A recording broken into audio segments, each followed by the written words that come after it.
Alright, what is going on guys? Axe here, bringing you some more Dungeon Defenders gameplay, and I wanted to start off by showing you a cool little trick that you can do with the Summoner.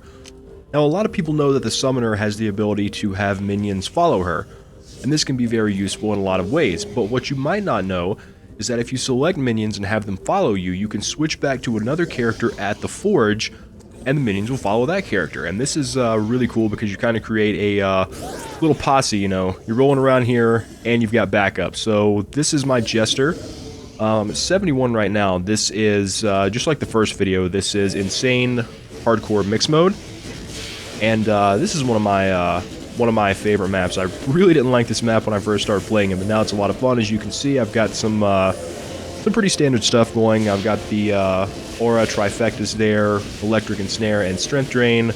Got some bowling ball turrets out there, a few proximity mines around, and I really like using this Wheel of Fortune ability. I've gotten decent with it, and I really like doing this combination Sword, Crystal, kill percentage of enemies. And there you can see the proximity mine doing some work.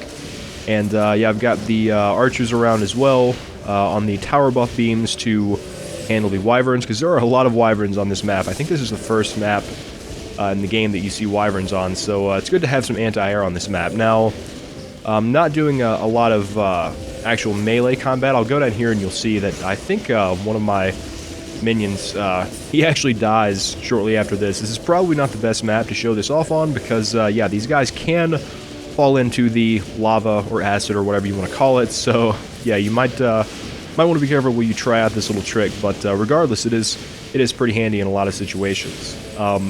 And a cool trick you can do also is to use this strategy with the monk, because the monk's his tower boost will actually heal the minion. So I have a monk who is he's level 78, I think, and you know, you have hero boost and tower boost on at the same time. You're healing yourself, you're healing your minions, you're buffing your attack, so it's just good times all around. But as I talked about in the last video, I'm still trying to get my Jester leveled up. Yeah, as you can see, he took a swim.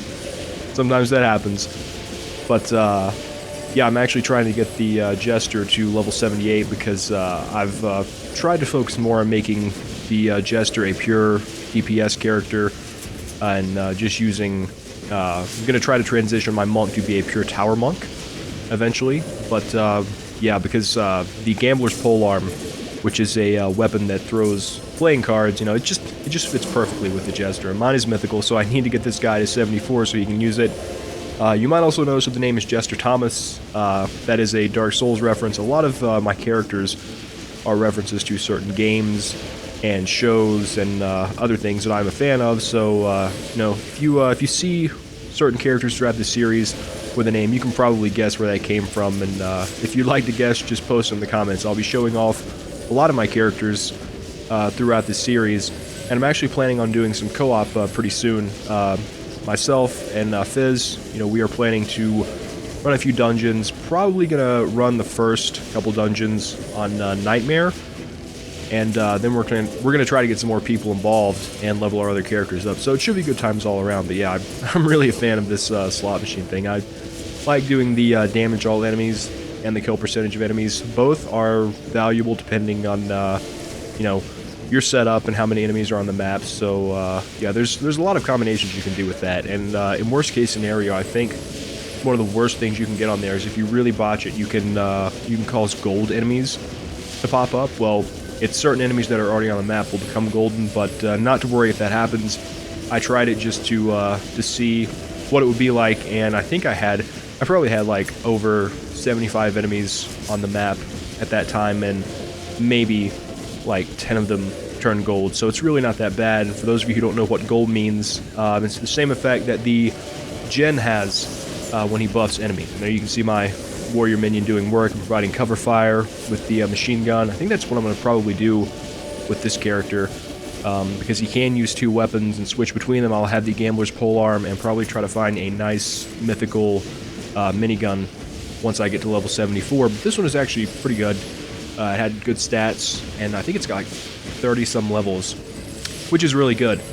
But yeah, the gens, if you don't know what I'm talking about there with their buff ability and their other shenanigans, you'll find out more about that when you see us play dungeons on Nightmare, because Nightmare is a different beast. You have new enemies and all sorts of crazy stuff goes on. But yeah, guys, I really hope you enjoyed this video. I look forward to bringing you more Dungeon Defenders in the future. Thanks for watching, and I'll see you next time.